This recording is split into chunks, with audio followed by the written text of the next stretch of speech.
Di kamar mayat, dokter sedang merawat anak kecil yang baru saja dikabarkan meninggal. Dokter itu akan melakukan otopsi terakhir. Tapi di detik berikutnya, anak laki-laki itu tiba-tiba kejang-kejang. Ada tanda-tanda kehidupan di tubuh bocah itu.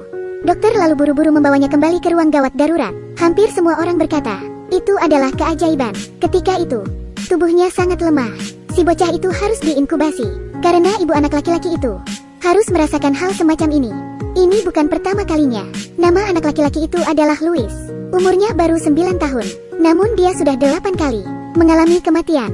Yang pertama, karena posisi janin yang salah pada hari kelahirannya. Si dokter bersalin menggunakan gergaji untuk membedah perut ibunya. Pada saat berumur 4 bulan, lampu gantung jatuh langsung mengenai tubuh Louis. Semua tulang rusuknya patah. Ketika dia sedang belajar merangkak, Louis masukkan garpu ke dalam soket listrik. Dia lalu tersengat listrik ketika sedang makan di rumah. Saat yang lain baik-baik saja, Louis harus mengalami keracunan makanan. Dia terkena salmonella, tetanus, botox, meningitis. Tidak ada satupun yang benar-benar membunuhnya. Seperti digigit laba-laba, disengat lebah. Itu semua hanya mengakibatkannya mati suri.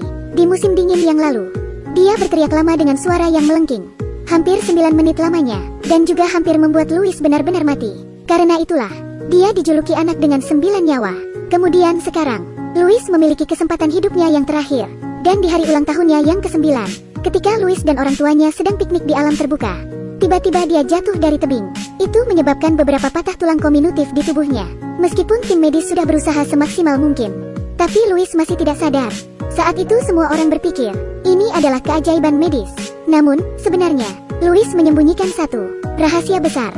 Anak kecil itu bukan tanpa alasan untuk jatuh dari tebing. Setelah kecelakaan itu, ayah Louis, Peter, menghilang dengan misterius. Saat itu polisi belum menemukannya. Diduga Peter mendorong putranya jatuh dari tebing dan kemudian melarikan diri karena takut ditangkap polisi. Tetapi ketika penyelidikan berjalan lebih dalam, mereka menemukan bahwa kenyataannya berkata lain. Melalui alam bawah sadarnya, dia mengungkapkan kebenarannya. Karena anak ini memiliki sebuah keistimewaan. Menurut Dr. Perez, psikiater Louis tidak hanya bernasib buruk, dia juga masuk tipikal anak yang bermasalah.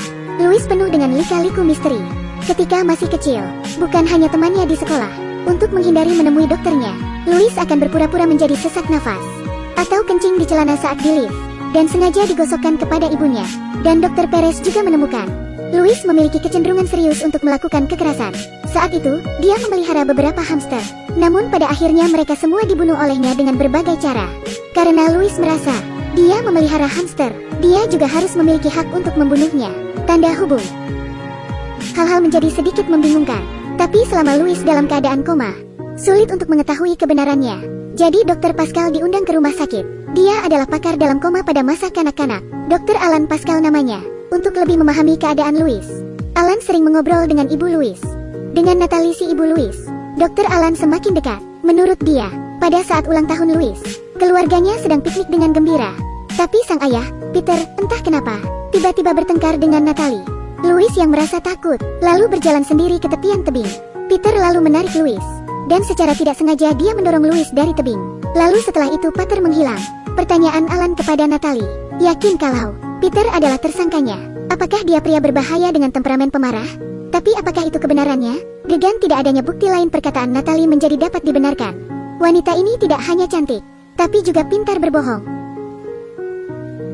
Jika teh hijau memiliki peringkat, maka wanita ini pasti teh hijau dengan peringkat terbaik. Namanya Natalie. Suami hilang, putranya terluka parah dan dalam keadaan koma. Dan di antara waktu yang singkat itu, dia segera muncul di pesta. Ada di antara pria yang mengitarinya. Mereka bicara dan tertawa. Ini membuat Dr. Alan merasa sedikit tidak nyaman melihat Natalie. Tapi segera, Natalie berpura-pura berbicara dengan Dr. Alan dan bertemu secara tak terduga di dapur. Suasana di antara keduanya mulai berubah. Alan benar-benar lupa identitas dirinya. Keesokan harinya, Natalie yang mengenakan gaun merah datang ke rumah sakit. Natalie melihat Alan dengan tatapan gatal, tepat di samping tempat tidur Louis. Natalie mengajak Dr. Alan untuk jalan-jalan. Natalie mengatakan sudah menikah. Peter adalah satu-satunya pria yang berhubungan denganku. Ketika tidak ada bukti, memang sulit untuk mengetahui apa yang sebenarnya terjadi. Selama itu, Natalie yang cantik menunjukkan kerapuhannya.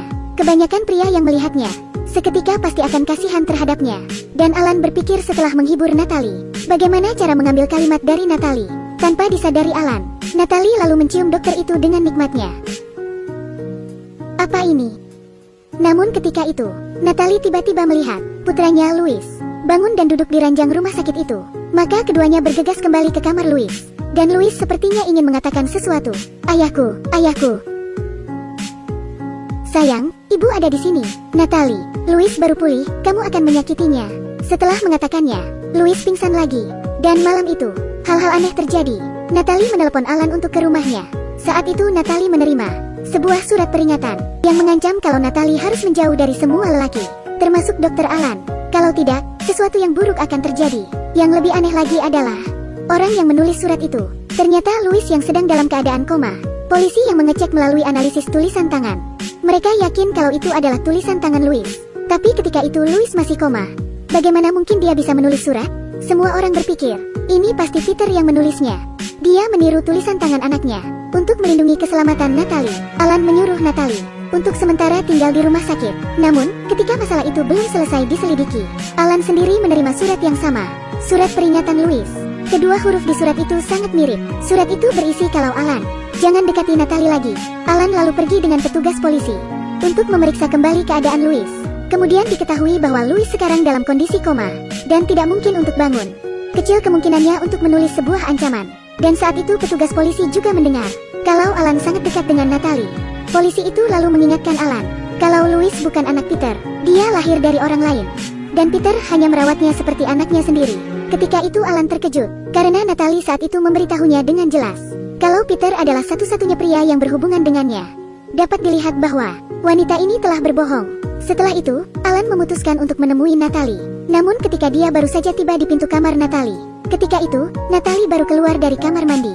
Alan ketika itu berjuang untuk menahan hasratnya. Dia mengatakan keraguannya. Natalie tidak langsung menjawab. Dia mengatakan kalau dia harus ganti baju terlebih dulu. Ia menyuruh Alan untuk berbalik badan. Kemudian, setelah selesai berganti baju, tampilan Natalie yang masih menarik. Dia bilang dia ketika masih muda dan bodoh. Tanpa diduga Natalie ketika itu mengandung Louis. Karena dia khawatir dokter akan mempermasalahkannya. Itu sebabnya Natalie tidak berani mengatakan yang sebenarnya. Pada saat itu, dengan ditemani hangatnya sinar matahari, garis cantik wajah Natalie, yang halus, indah dan rapuh, menggoda hasrat Alan. Semuanya di luar kendali pada saat itu. Tapi Natalie berbohong lagi. Kebenaran dari masalah ini adalah, ketika Louis saat masih bayi, harus dibawa ke rumah sakit karena kecelakaan. Natalie ketika itu bertemu Peter. Natalie lalu mulai dekat dengan Peter. Setelah beberapa saat, Peter menemani Natalie menunggu Louis di rumah sakit. Mereka berdua bersama dengan mesra, terus bergandengan tangan selama semalaman. Bertahun-tahun kemudian, Peter segera melamar dan menikahi Natalie. Melihat itu, maka tidak akan ada yang mencurigai Natalie dengan segala tipuannya. Namun saat itu, seorang wanita tua datang ke rumah sakit untuk mengunjungi Louis. Setelah memperkenalkan diri, ternyata dia adalah ibu Peter, neneknya Louis. Natalie tak tahu kalau mertuanya datang. Ibu Peter juga memberitahu Alan, seseorang yang paling dicintai Peter adalah Louis. Tidak mungkin kalau Peter yang membunuh Louis. Peter bahkan menganggap Louis lebih penting dari dirinya sendiri. Benar-benar tidak mungkin kalau dia melakukan sesuatu untuk menyakiti Louis. Ketika sedang bercerita, polisi tiba-tiba menghampiri ibu Peter dan mengatakan kalau dia membawa kabar buruk bahwa tubuh Peter telah ditemukan di bawah tebing. Dan itu tidak jauh dari tempat jatuhnya Louis. Jadi apakah ini bunuh diri? Atau ada rahasia lain? Kasus ini semakin membingungkan. Seorang anak kecil di hari ulang tahunnya melompat dari tebing, dan ayah anak laki-laki itu menjadi satu-satunya tersangka. Namun, setelah ditemukan dengan kematian yang sama di dasar tebing, siapa sebenarnya pembunuhnya? Plotnya berakhir di sini. Ini mulai menjadi sedikit misterius. Ketika itu, Dr. Alan yang terbangun dalam tidurnya, dan kata perawat, kalau Alan baru saja berjalan sambil tidur. Dan ketika itu dia baru saja menulis resep untuk membunuh Natalie. Dan itu adalah resep beracun. Saat itu, Alan tiba-tiba memiliki dugaan yang berani. Alan yang penasaran, lalu melihat pantauan CCTV saat dia berjalan dalam tidur. Tentu saja, dia jelas tidak kidal. Ketika itu Alan menggunakan tangan kirinya untuk menulis resep itu. Dan Louis kebetulan kidal. Alan lalu menunjukkan tulisan tangan kepada seorang ahli untuk perbandingan. Benar saja, itu persis sama dengan tulisan milik Louis.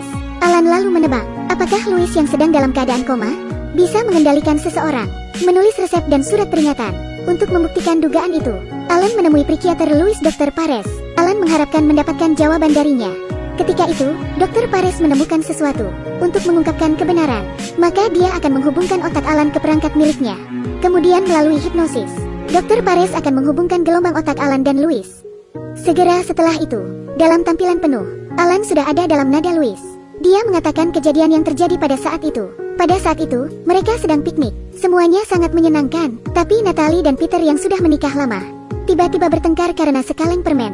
Alasannya adalah karena Peter ingin memakan permen itu juga. Tapi Natalie bersikeras untuk tidak membiarkan Peter memakannya. Karena kata Natalie, itu disiapkan khusus untuk Louis. Kemudian Peter memperhatikan ada sesuatu yang salah. Lalu menanyakan kepada Natalie, apakah dia memasukkan sesuatu ke permennya. Keduanya lalu mulai berkelahi.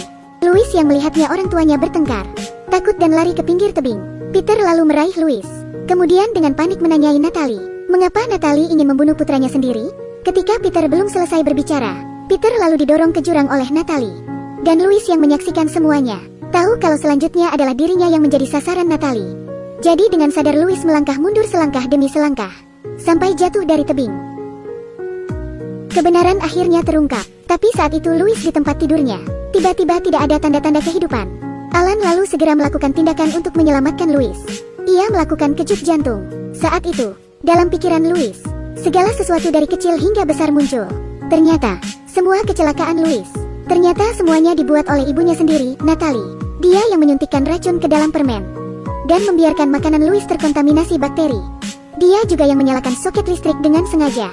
Louis di masa kecilnya, Natalie juga berusaha untuk menyekapnya dengan bantal. Tapi pertanyaannya adalah, mengapa Natalie ingin membunuh putranya sendiri? Psikolog menjelaskan, kalau Natalie memiliki penyakit aneh, yaitu sindrom Munchausen. Pengidapnya akan menyalahgunakan orang lain, terutama anak-anak, sebagai alat peraih cinta dan perhatian. Sekarang, Peter sudah mati. Setelah Louis dibunuh hidup-hidup oleh ibunya, dan terus koma, dia tidak bisa bangun, dan tidak ingin bangun. Dalam kesadaran alam bawah sadarnya, ternyata ayah Louis yang menjelma menjadi manusia rumput mengatakan bahwa ternyata Peter yang bukan ayah kandung Louis sangat mencintai Louis apapun yang terjadi, jauh melebihi Natalie sebagai ibu kandungnya. Itu yang menyebabkan Louis selama bertahun-tahun berada di bawah siksaan terus-menerus dari ibunya, dan mencoba melarikan diri dari kematian lagi dan lagi.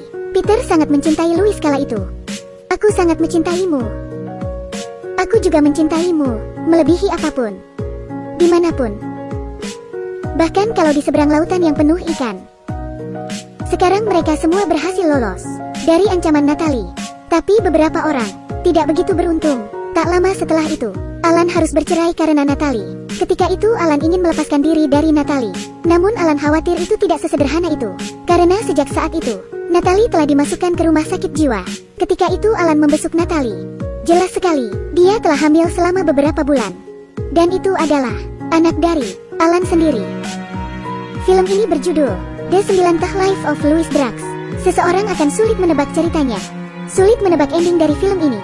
Sindrom Munchausen yang disebutkan dalam film ini adalah nyata. Terbukti di cerobong asap Jerman pada abad ke-18. Seorang pria di sana, dia sering berpura-pura sakit untuk menarik perhatian, dan berpura-pura menjadi hidup. Namun dalam film ini, untuk pertama kalinya di dunia medis, menyebutkan dengan jelas penyakit ini. Dan nanti, pengidap sindrom Munchausen biasanya turun dari ibu ke anak. Bentuknya bisa kompleks dan mematikan. Namun, penyakit mental ini tidak hanya ada dalam hubungan orang tua anak. Itu bisa terjadi di mana saja, terutama di tempat kerja. Beberapa orang akan bersikap baik dan mencari mangsanya. Plot yang sulit untuk dipahami. Beberapa orang akan membangun hubungan antar rekan kerja dan kemudian bertindak sebagai mediator, berusaha menyelesaikan krisis hubungan yang tidak ada, memunculkan kemampuan interpersonal, dan orang lain hanya akan menolak untuk membantu rekan kerja dalam kesulitan. Beruntungnya jika di saat kritis itu, ada orang yang berperan dalam membalikkan keadaan menjadi normal kembali.